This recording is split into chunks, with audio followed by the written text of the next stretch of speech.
Yeah, there are various actors who are in this who were in other things. Oh, really? It may surprise you to know. It does surprise me. Yeah. Yeah, I thought so. You guessed right. Yeah.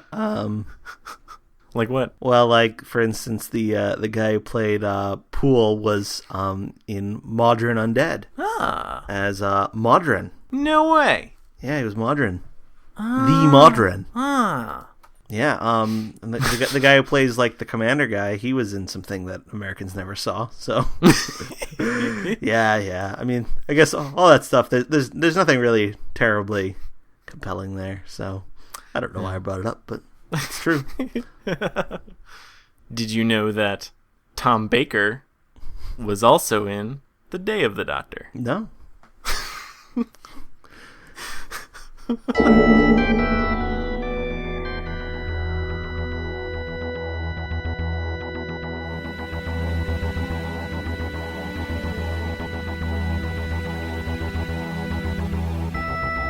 I'm Tom Dickinson. And I'm Louis Midas. And this is The Cloister Room, a podcast about Doctor Who and other things.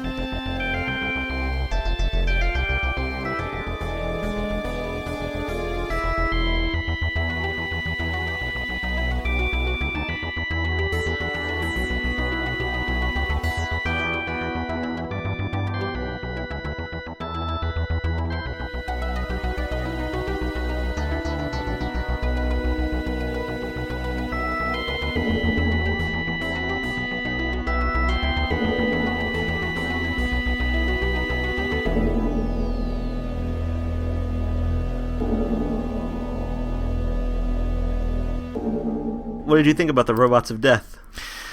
I don't know. Maybe it was like the mood I was in or just whatever.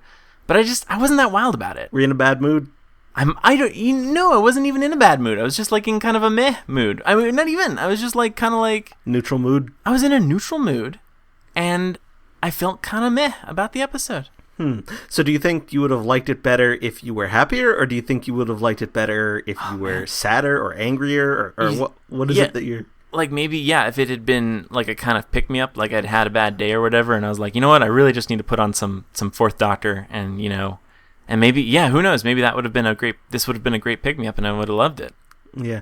This one's a very well-regarded story. Is it really? Well, it's considered one of the best of the Hinchcliffe era. It's wow. One of the ones that people always name. Like they'll probably bring out, this one, the Seeds of Doom, the Pyramids of Mars, and those are the ones. Like and obviously City of Death is also well regarded, but that's not the Hinchcliffe era. So that's another Fourth Doctor one that's well regarded. Wow. Well, now I feel bad for bucking consensus. Well, I felt bad for a while because this is the third time I've seen it, and the first two times I wasn't too hot on it, but this time I actually loved it. Oh, really? Yeah, so maybe you have to watch it 2 more times. That's right. Maybe I do need, and maybe my feelings need to be calibrated. So maybe like I need to watch it once when I'm happy and once when I'm sad, and then it'll all come together. Is that how you calibrate your feelings? Those are the 2 poles, are they not? I guess. Are there? I mean, I guess. I don't know. I don't know. I don't get like truly angry enough, or like I don't know. I don't think I've ever. See, I get angry so seldom that I don't think that would be a good... I don't think I should wait for that. I might be waiting for a very long time. So... Maybe it would be beneficial to, like, before watching these, go through, like, a mood calibration ritual where you're exposed to stimuli that, like, rapidly switch you between, happiness, sadness, anger, regret, etc. Like, in all these Shame. different... Yeah. All right. And they'd have to be, like, new things each time because you gradually become less sensitive to them if they're repeated. But, right. Yeah, so you'd have to get calibrated, and then by the time it was finished, you'd be, like, gently brought back to complete, like, utter blank slate mood-wise, so you'd give the most genuine response. Yeah, that could be. Like, it would be like kind of like a palate cleanser, like when you're at a fancy restaurant and they give you like a little dish of sorbet in between the whatever the appetizer and the main course. Yeah, you just need some emotional sorbet. Exactly.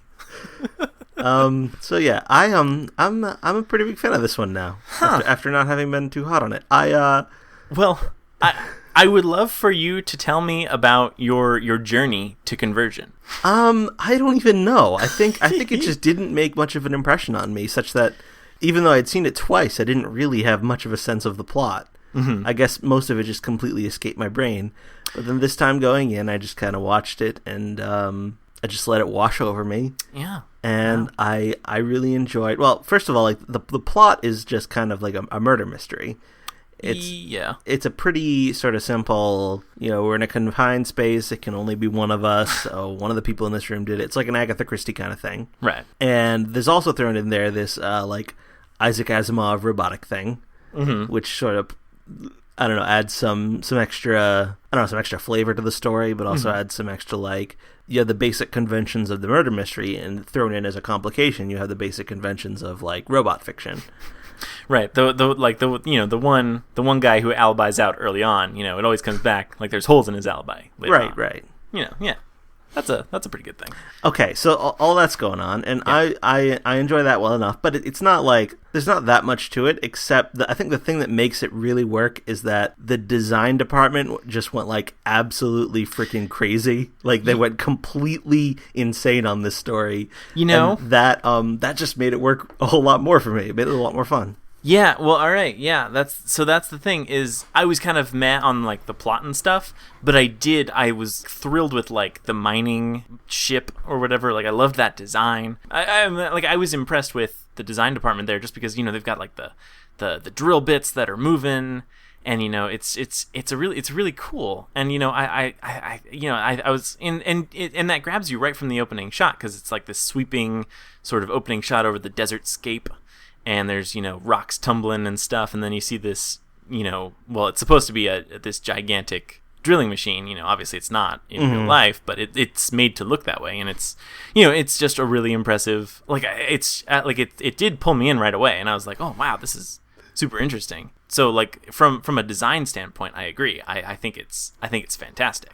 Well, it's not just that, but I also think that like the set design and the costumes, because like you can picture like a way that they would do this story that would just be like it's just a dull gray base with like everyone in matching overalls or jumpsuits or whatever, like all wearing a uniform, and they all just look just like, I don't know, it could be a submarine, could be a spaceship. It's just like the most generic thing imaginable. But instead, they just make it this like crazy lounge with everyone wearing makeup on their noses that outlines the shape of their noses. And everyone's got funny hats. Oh man, I love the hats. And they're all wearing completely different costumes that don't match. There's no sense of like uniform because they're not the ones doing the hard work. The robots are the one doing the hard work. So yeah. And then, it makes it all seem more like these are people who go away on like a difficult mission, but they're all just like rich assholes, really. Like they're all just like wealthy, decadent do-nothings who are just there to supervise the real work that's getting done by the robots. So it gave the whole thing like this sense of atmosphere that really, I thought it supported the story that they were trying to tell. That's interesting. I am kind of fascinated by the way they set this up because it is basically, there is no reason for any of them to be there. I mean, at one point it's sort of justified in saying that like, robots don't have any instincts. Right, instincts. But I don't know how much, I mean, obviously I've never mined an alien world before. So I don't know how much instinct actually goes into that. But I feel like that's kind of a very human thing to say, in that like when you're being outsourced by a robot, you sort of want to cling to like, well, they don't have a soul. They can't do what I can. I put my soul into my work, and I can, like, you can't replace that. And I feel like that, and I mean, obviously like automation and stuff, there's, like there, even today, there's like, we still have this kind of like special admiration for anything that's been like handmade, because that took a long time, and is it sort of like makes it like there, it adds this sense of wonder to it. But I don't think that makes it. I don't necessarily think that makes it better. At least not in every category anyway. Well, they trot out statistics to support it, though, don't they? They do, and I'm very interested to see these statistics. but they don't. I wonder if that's just like, in the real world, like a lot of these statistics will be taken out of context and it'll be propaganda. So maybe that's not true at all. I think there's probably some lobbying that goes on. The big, whatever big alien mining sectors who come in and they don't want their jobs hurt. So senators in their districts will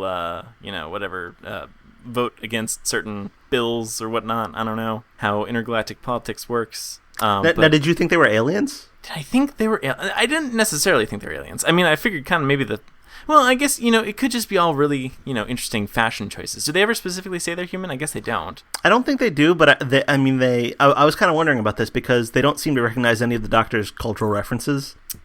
So the notion that they're future humans is kind of in doubt from that. But so I honestly don't. I couldn't figure out whether humans or aliens. I assumed that the stuff on their faces was makeup or was meant to like represent a fashion choice on the characters' parts, not like which is what they looked like. Although that wasn't 100% clear either. Well, now because that for the most part, like the makeup stuff, that was mostly identical between all of them. Right. Which I guess that actually doesn't necessarily mean anything because you could all make the same fashion choice, or you could all have the same genetics, or vice versa. You could all have different genetics because I would imagine that even in the future they'd still have some sort of. Well, they all have. I mean, in all other respects, they all have very different features. So there's no reason to think that their face lines would all be identical. Well, yeah, and there were slight variations, I think, in like the curvature and the proportions that they drew on. Oh, that could be, yeah. So I don't know. I kind of like to imagine that this is one of their means of self-expression because they don't have enough with their the robots are taking them away. Well, yeah, exactly. Well, because even the robots had that design though. I think. The robots seem to look like that in terms of the angles on their face plates. Yeah, seem to mimic that. And then in the end, you have Dusk, I think his name was, who turns out to be the bad guy whose real name I can't remember. Yes, but I wrote it down phonetically. Terran Capel. Yeah, that's right, Terran Capel. Yeah, so he ends up he colors in his face to look like a robot, and it's sort of. It highlights the connection between the face makeup and the robot. Yeah. So there's a lot of parallels being made there and stuff like that. So I guess it could be that like a big stumbling block for me was maybe just not fully understanding the plot of this episode.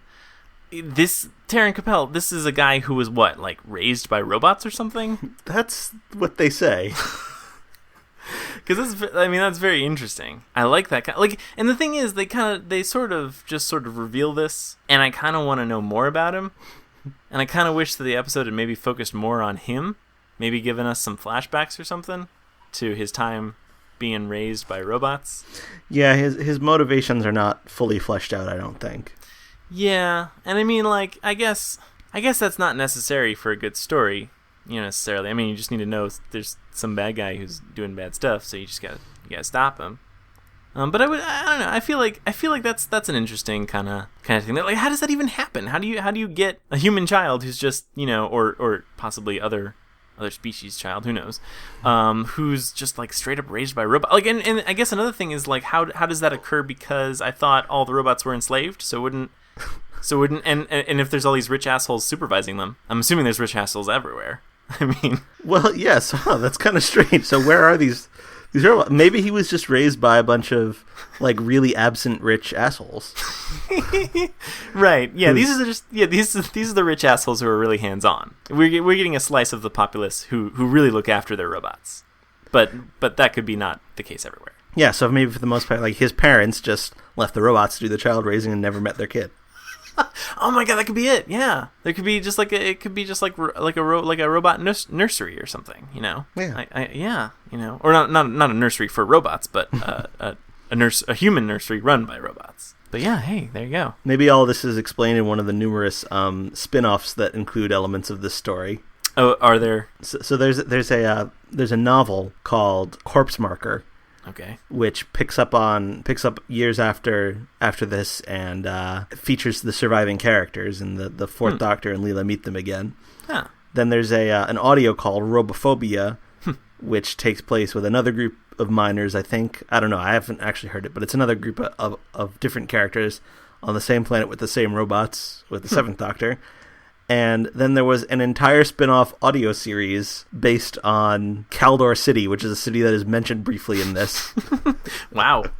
It's an entire like unlicensed spin-off that's licensed by the writer of this story, but not by the BBC. Huh. Wow. Yeah, they do a lot of those for some reason. They'll take any opportunity to do them. Well, I don't necessarily think that's a bad thing. I mean, that's an interesting way to tell a story. Like, just take an element from some Doctor Who story and just, like, flesh it out, even if it has no references to Doctor Who or any other BBC properties or whatever. It sort of, like, fleshes out the world in a way that was never really intended. Well, it's kind of like the opposite of what they were trying to do with the Celestial Toymaker with George and Margaret. Right. Yeah. Exactly. So if you can try to do that, then you might as well do it the other way around. Right. Yeah. Yeah. I haven't actually heard or read any of that stuff, but maybe there's a lot more details about how a child can be raised by robots. I would read that book. It's a lot like Tarzan in its concept, isn't it? Right. Tarzan, Jungle Book. Yeah. Things like that. Yeah. Yeah, pretty much. But by robots, has that ever been done? That seems like a new take on this. That does sound like a good concept, though. Just like focus on that character. You can build a whole story out of that character. Yeah, man. Like, that's got to be, and like, and like, obviously he would like try to act robotic, or no, he would just like be robotic. Like, I mean, like, imagine like a child who's completely raised without like body language, because I imagine just like we learn language from other humans, I imagine we must pick up body language from other humans too. I mean, I'm sure there's a lot of psychology research that supports that. I don't know it, but yeah. So like, imagine like a child who's just picking up what he sees from robots. And that I thought was an interesting aspect of the story that they brought that in.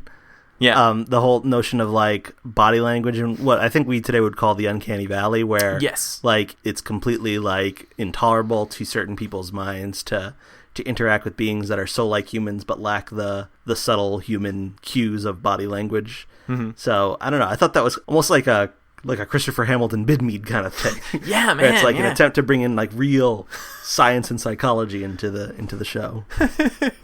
Yeah, man, they could have really run with that too. I mean, yeah, and that is like kind of a subject that fascinates me, and the idea that, and I guess at least as I understand it, the idea is something to do with the fact that because it looks human but isn't quite right, it triggers something like deep in our minds that like this is sick, like this is like there's something wrong with this human, something's not right about them, and so we fear that, I guess, subconsciously, which is that's so fascinating to me. Yeah, and it's actually one I think a big missed opportunity in this story is to examine like the contrast between Paul, yeah, like something like that. Pool, I want to say. Okay. Yeah, between his robophobia and then Dusk's, like, he was raised by robots, so he would have been brought up without all that. So there's no like attempt to like show, well, maybe that's related to what messed him up. Maybe that's why he's a psychopath. Yeah, could be.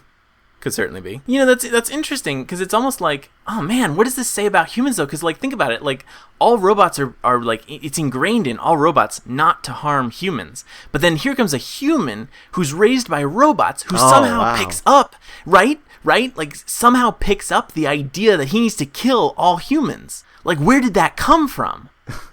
Like, oh man.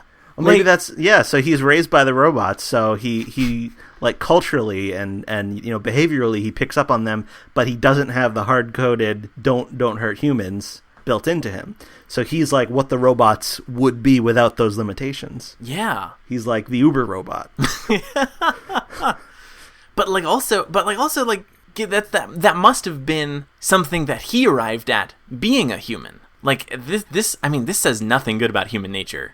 that like, even in a completely sterile environment where you're not taught anything about killing humans, or indeed, shown that that's to be avoided at all costs, I'm assuming. Right. That manifests. You will derive that on your own. Exactly. Like, oh man. Well, no, I mean, what I'm suggesting is that he derives it from the robot influence. So you're thinking. So he gets their sort of cold, logical, instrumental, utilitarian thing, but he adapts it and he takes it further than they are able to take it. Because he doesn't have the hard-coded limitations they have. Right. So that's like a wow. None of this is really in the story. No, it's not. But it's fascinating to think about. Yeah. I would have loved to have them get into that, but I don't know if that might have been a little too dark for a Doctor Who story. Yeah, I think it might be. Yeah, wow. I mean, like, I was kind of meh on this episode, but I am loving talking about it. That is so messed up, though. But I really wish they had gotten more into, Taron Capel and his motivations and stuff. Yeah. There should be like a prequel. There really should be. I, Taron Capel. Exactly. Yes, I think we need that. And here's the thing, though, is this is a show about time travel. There's no reason why the 12th Doctor could not run into a young Taron Capel. No, yeah, I mean that'd be great, because if nothing else, I do think the robots in this story are like compelling enough to warrant a repeat appearance. Yeah. Like I like their design and everything. A little bit recycled in Voyage of the Damned, but yeah. But yeah, so they could warrant a repeat appearance, and that would be a good, opportunity to tell a story like that returns to the youth of someone who's raised entirely by robots. Yeah, I'm sure that's a rich vein. But have we never seen these robots at all ever since? Not on TV, no. Yeah, because that seems like, these aren't, they're no Daleks, but I think they'd be good enough for a recurring character, or a recurring monster, I guess I could say. But yeah, wow, no. Yeah, and I guess, and this is the thing, is I always see in classic Who, I always recognize elements that have been reused in New Who, and yeah, Voyage of the Damned was right up there. But the thing is, is there any reference made to this story in Voyage of the Damned? Because I feel like it's so obvious. No, I don't think there was any direct reference, unless I've missed it or something. But just visually and vocally. Mm-hmm. Like the whole concept here, which was, I think this was the first time something like this had been done in Doctor Who, where it was a robot that just didn't look like a 50s sci-fi robot. It looked like, I don't know, it looked like an art piece, like a sculpture. Yeah. I think that's the first time this was done in Doctor Who. And it's very clear that Voyage of the Damned has to have been a conscious ripping off of that idea. Yeah. Because, Russell T Davies was a fan, so he, this is one of the most popular serials with fans, so I'm sure that wouldn't have slipped by his notice. Right. It's so bizarre that all of Doctor Who now is being basically written by fans. So it's hard. It would be hard for them to not rip off anything. But yeah, so yeah, that had to. I'm seeing the parallels, and I became a fan much more recently than Russell T Davies. So I feel like he must have known. And obviously there's nothing wrong with that. Voyage of the Damned wasn't my favorite episode of Doctor Who, but it worked out okay, I guess. Yeah, it was fine. And the robots in it, like the Heavenly Host, you could maybe even argue that is like a prequel to this story, or a sequel, like that it's the same brand of robots or something. Yeah, actually, yeah. There's no way to know one way or another, really, I guess. Yeah, I don't remember whether the robots were created by Max Capricorn, the villain in that story, but maybe he's the founder of the robot manufacturer that's being used here. I don't know. So It could be a similarity that could be explained in universe. Yeah, there's no reason why you couldn't do that. Did the Heavenly Host have the same hard-coded laws? I feel like even if they did, the Doctor didn't expound on it nearly quite as much as he does here. No, I don't think it's mentioned, but I think it's just kind of, it's assumed, implied that no one around there even thinks that the robots might turn on them. Right. So I think that you could fairly assume that that's, if not a law, then at least just a general social assumption. Yeah, it would really have to be. I feel like any culture that gets that comfy with robots being everywhere, they got to have some basic ground rules, I think. But yeah, no, I would love to see these robots come back. And I think they got at least a few more stories in them. Yeah, I liked D84 a lot. Yeah, he's pretty cool. Please do not throw hands at me. Yeah. Being the big takeaway line from him. There were a lot of good lines in this serial, though. There were, yeah. I think the one that's probably most often quoted is your classic example of the inverse ratio between the size of the mouth and the size of the brain. Yeah, that was a good one. Yeah, so it had some good lines, good Fourth Doctor stuff. They really need to get back into doing this, where the Doctor will just pull weird stuff from his pockets and use that to his advantage. Like he manages to survive being buried alive under rock or whatever by producing a snorkel. Yeah, I thought that was great. That was a pretty good cliffhanger resolution. It's like, well, how's he going to get out of this? Oh, he just happens to have a snorkel on him. Right. It's just it's great stuff. And I love it when, I guess the Fourth Doctor in particular, but any Doctor, I love it when any Doctor will just produce random things, and because it's just so much more creative and so much better than a sonic screwdriver. Yeah, which he doesn't even attempt to use when he's when he's trapped behind those straps, which do not look very sturdy. Right. Well, and that could just speak to how or how well the Doctor just has things in hand, where he's not even worried enough to use the sonic screwdriver to get out. He's just he's comfy. He's gonna work it out eventually. But yeah, no, it's true. I don't think, or I feel like in Series 8 they didn't quite use the sonic screwdriver quite as much as they had in the 11th Doctor era. Yeah, thinking back on it, I think you're right. Yeah, I don't remember it quite as because there were some pretty egregious examples in Series 7 where he just uses the sonic screwdriver just pretty much all the time. But it seems dialed back in Series 8. But I really like, because and the thing is, it's just as ridiculous, like the idea that the Doctor can just produce anything out of his pockets that he needs to escape. And that's going to somehow work out for him. Like that premise is not any more sensible than he can just wave a magic wand, but I feel like it's more rewarding. It is, because the sonic screwdriver gives the sense that the Doctor, and also for that matter the writer, just didn't even need to try. right the Doctor just had to mentally cycle through the Rolodex of sonic screwdriver settings to land upon the one he needed, and then just point it at whatever, and then problem solved. Yeah, much more impressive is his foresight in bringing a snorkel.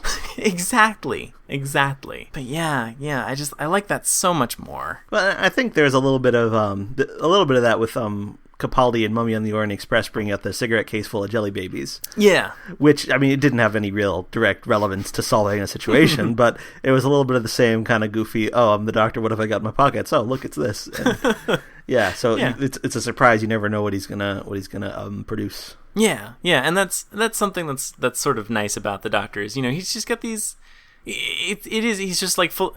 He's full of surprises. It's just you never quite know what you're gonna get with him, and I like that sort of just ridiculous, whimsical aspect of the Doctor, that he's just because obviously he's got a lot of whimsy already, but there's this added bit where he can just pull whatever he's feeling like out of his pockets, or ostensibly anyway. Presumably there's a limit of some kind. But he always seems to have something that at least helps him in some way. Yeah. Another similarity to New Who is that the robots' eyes turn red when they are in a killing mood. Yep. But yeah, that's a little. Just like the Ood, or yep. Or, yeah. Yeah, I'm sure there's actually several things, probably even robots, whose eyes turn red when they're in a killing mood. Yeah, it's just a nice little signal. Yeah, just so the viewer knows. But yeah, I like that. And once again, that's a fine thing to just keep ripping off, because it's standard. It's a standard shorthand to communicate to the audience that this thing's about to kill stuff. Yeah, especially in this story, there's a lot of robots, and not all of them go bad at the same time. Right. So it's a nice way of keeping track of who's gone bad and who hasn't. Yeah. Actually, very similar to the Ood, especially in Planet of the Ood, where there's where they seem to think that some of them are getting sick and some of them aren't. Yeah. And then there's Ood Sigma, who doesn't get sick, I guess, technically, or he does, but not until the end, sort of. Or no, actually. Well, you know what? That's kind of a spoiler. Whatever. I don't know. But yeah, no. It's just a good visual thing to do. What did you think of the corpse markers? They're just little reflective. Yeah, they're little bicycle reflectors. Kudos to the props department for saving some money, I guess. I don't know. I just thought that was funny. I guess presumably, I guess the function that they would have served. It's just like a marker, I guess. Yeah, they don't need to be anything in particular. Yeah. Do they even signal anything to other robots? Do robots know to avoid the corpse-marked robots? I don't know, because the corpse-marked ones are the broken ones. Right. So, yeah, I honestly don't know. Maybe. But, yeah. And so I guess the idea behind that is that what's his face, Taron Capel, must have grown up seeing his friends and I guess even parents, in a sense, eventually be corpse-marked. Yeah. And I guess that impressed upon him, the importance of these corpse markers. Yeah, but it's not clear why he wanted to use them. Well, I mean, I'm guessing in his mind, he equates this to death. I don't know. I guess. Well, yeah. There's just so many unanswered questions about Taron Capel because, like, you gotta wonder, how did he reintegrate into society enough to, get a job, presumably as a rich asshole? Yeah. But like, yeah. How did that progress? I think this prequel is seeming more and more like it's completely unnecessary to make sense of this story. It really is. You could really do this well. I think like one story isn't enough though. I think he needs like an entire miniseries dedicated to his life and his trials. Yeah, you'd start with like the infant, and then he'd be a small child, and then he'd be like a young teenager. I'm imagining Phil Collins doing the soundtrack. Oh yeah, definitely. Yeah, I think it's important. Absolutely. Yeah. Yeah, and arriving at adulthood, I don't know what happens after that. I think it's usually like, he meets a human who then teaches him humans' ways, and he's torn between the robots and the humans. And then he murders the human. That's right. It's important. And then takes his place in human society. Yeah.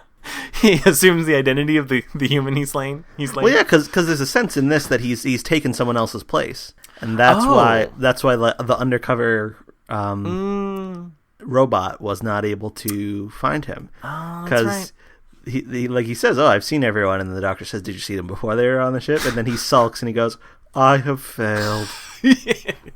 Yeah, that's right. D84. Oh, D84. You poor guy. I think he would have made a better companion than Chameleon. I could see it. I could see that.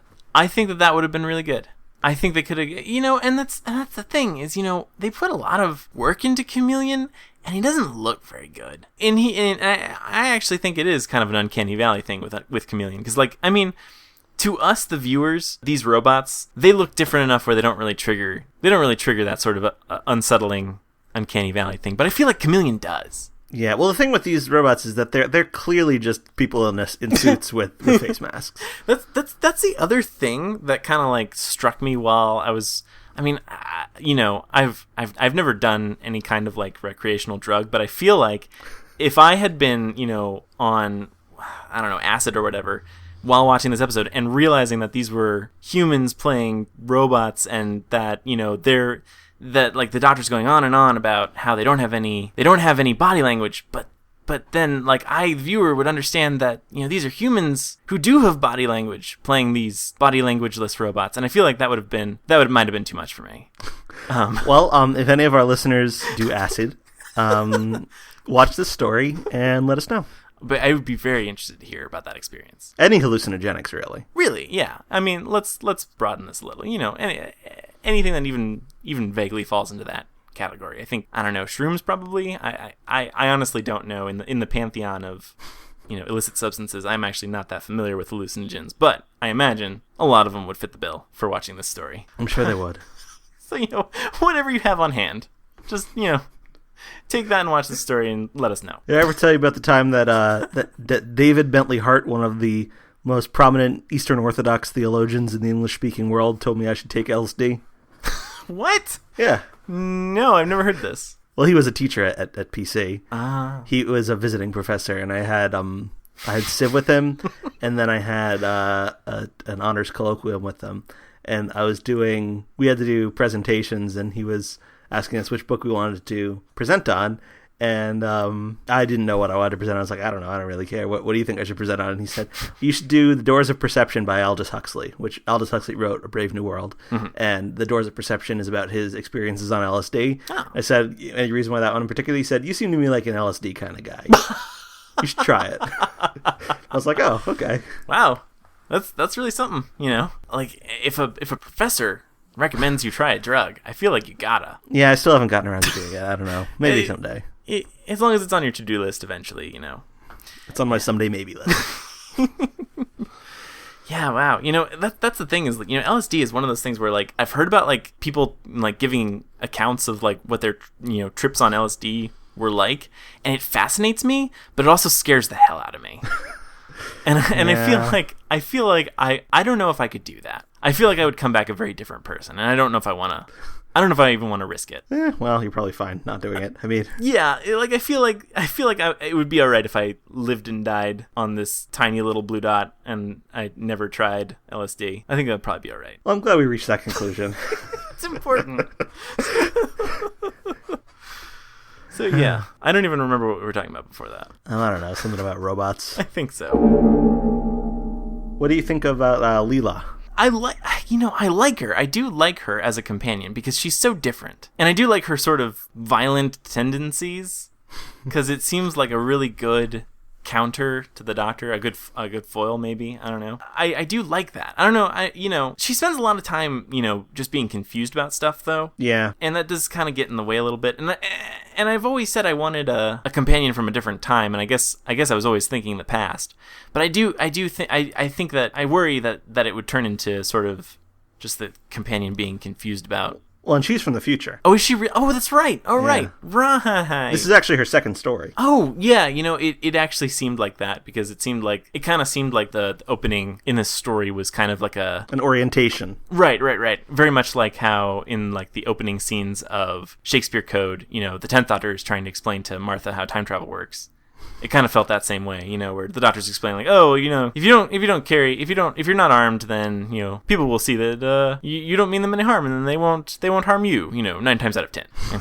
And he drops it down to like, I don't know what it is, like 3 times out of 10. I think he ends up going down to 5. But yeah, I liked his explanation of how the TARDIS works. How the TARDIS is bigger on the inside. Yeah, I don't think that's actually how spatial how dimensional engineering works. But I mean, like it's a fun and easy to understand and accessible concept to wrap your head around. That like, oh, this thing just looks bigger because it's closer. Well, in the first episode, in An Unearthly Child, he basically says it's just like the way TV lets you fit an entire other world inside your home. So I don't know. Maybe it's something far stranger and more bizarre and metaphorical like that we can't possibly imagine the reality of it. But maybe what he's saying here is close to being true. Like it's like a matter of like warped dimensional perspective or something crazy, insane like that. It could very well be. Well, and who's to say that even what we are experiencing right now is an actual depiction of what reality is like? And this is another reason why I can't do LSD because I would. But yeah, probably better not. But yeah. So yeah, who knows? Who could say it's all a matter of perspective? I think is the bottom line. Yeah. Sure.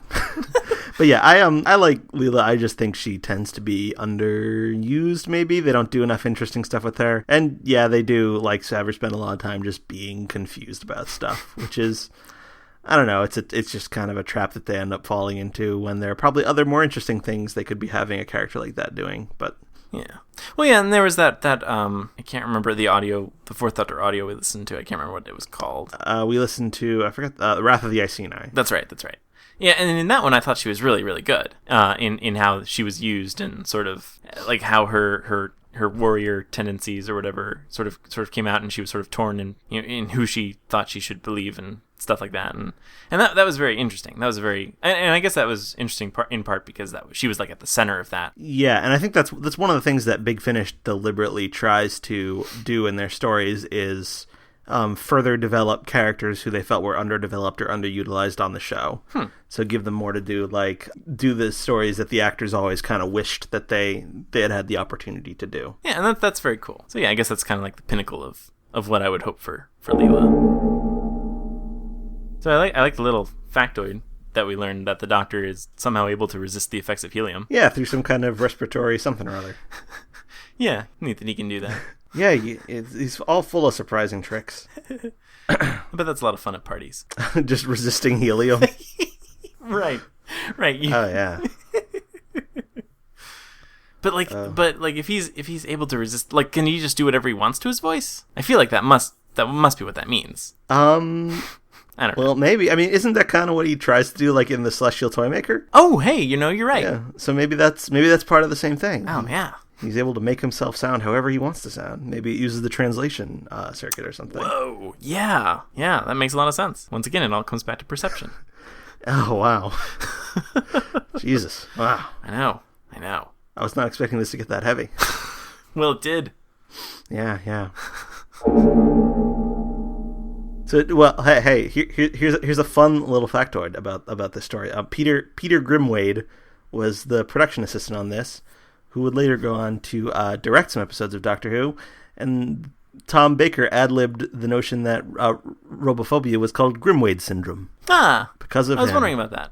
I was actually wondering because I saw a Grimwade in the credits, and at first I was a little I was like, well, I wonder if it's coincidence or something, or if there's some like in joke on set about this Grimwade character not liking, or this Grimwade person, not the character, not liking robots. Right. No, I actually, while I was kind of looking at stuff relating to this story, I saw a couple of sources say that it was because he disliked stories involving robots, but I think it's more likely that it's because the originally scripted line was Grimwole syndrome. So Tom Baker just said, wouldn't it be funny if we did Grimwade syndrome instead? So. And he was right. Yeah. It was funny. It was pretty funny. Yeah. Assuming you know the names of right. production assistants on the show. Right. But the fact that he went on to become a director makes his name slightly more recognizable, which makes it slightly funnier. Yeah. It's retroactively funnier. Yeah, that might be just about all there is to say about this story, Henny. I'm sorry that you didn't enjoy it as much as its reputation. Yeah, well, and that's the thing, is I think I'm going to have to go back now and watch it again. Well, and I do think that like part of it might have been that it was just the plot was a little bit difficult for me to follow at first. Okay. In terms of, well, no, just in terms of like, I mean, obviously it's a murder mystery, but like in terms of like who this Taron Capel guy is and stuff. I feel like, I don't know, like the way that was sort of revealed sort of was a little confusing to me, but I guess, I don't know. It might have just been my mood. It might have been.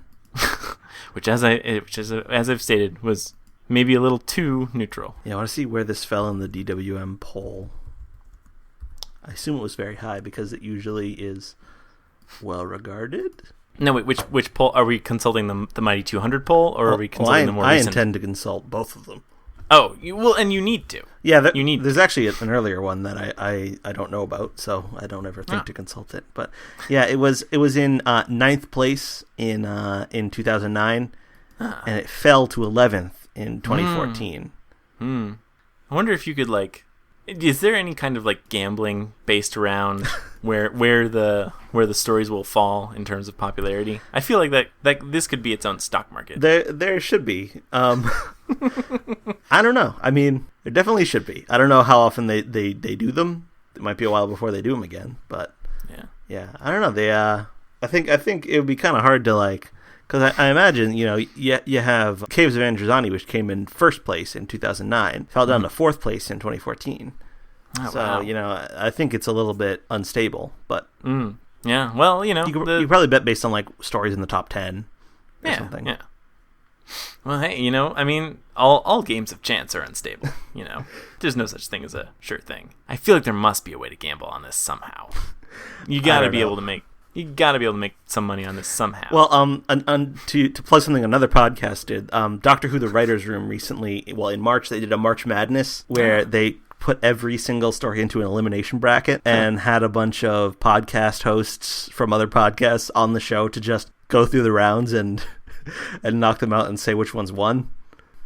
I don't remember which one won actually, but it was fun. That sounds like it would be fun. Well, it was kind of crazy though because they were going through really fast, so it was just like listening to a bunch of people say names of Doctor Who stories in very quick succession.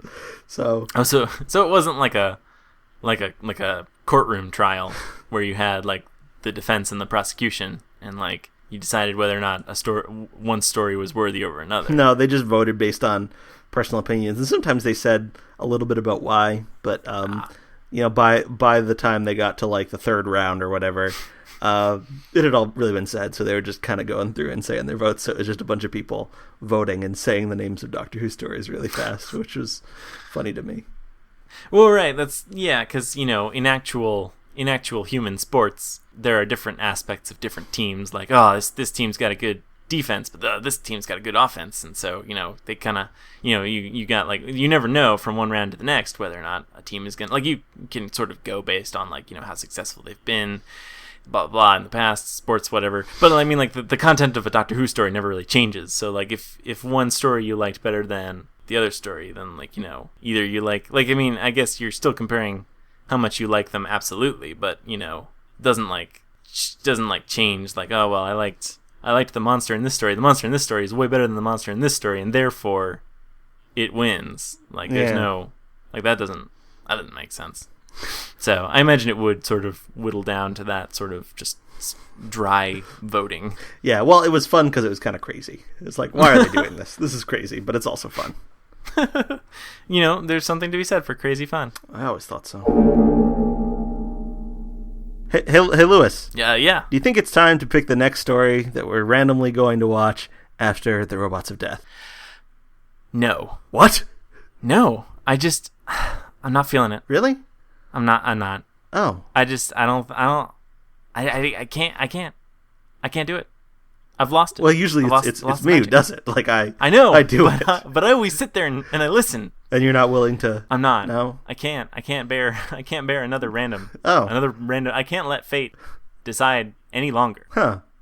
Yeah. Well, then what are we going to do? I don't know. Just pick stuff. Okay, let's just watch The Greatest Show in the Galaxy. All right. Okay, so the next thing we're going to watch after The Robots of the Death, chosen completely impromptu on the spot through that completely not improvised and actually real, raw, reality podcast style rejection of our prior format. It's real. You hear it happen here. Totally unscripted. Totally whatever. So now we're abandoning the randomizer. Or we never really called it the randomizer. We're abandoning the random story selector. I never wanted to call it the randomizer because there's another podcast that uses that term. And I feel like even though they stole it from Doctor Who, I didn't want to steal their stealing of it from Doctor Who from them. No, we can't have that. So, yeah. You can't have that many degrees of stealing. Yeah, but now there's no reason to call it anything because now we're just going to pick the stories that we watch. We're going to watch whatever we want. By our own whims. Yeah, we might not even, when Doctor Who Series 9 comes back, we might even say, screw that. Let's watch, let's watch the Web Planet or something. Let's watch a bunch more Hartnell recons. Yeah. Yeah, the BBC doesn't own us. They don't, whenever they decide to air Doctor Who, the Radio Times, they don't get a say in what we talk about. No, not at all. We will though. We are going to talk about Series 9 when it happens, but I would think. Yeah. So, all right. So next up, we're going to be watching The Greatest Show in the Galaxy. I'm excited because I have heard not much about this, but what I have heard gets me interested. It certainly is an interesting one. Well, and that's what I'm hoping. It has a phenomenal opening scene to episode 1. Oh, really? Oh, yes. Oh, I'm excited already. You should be. I can't wait. Yeah. Okay. So that's that.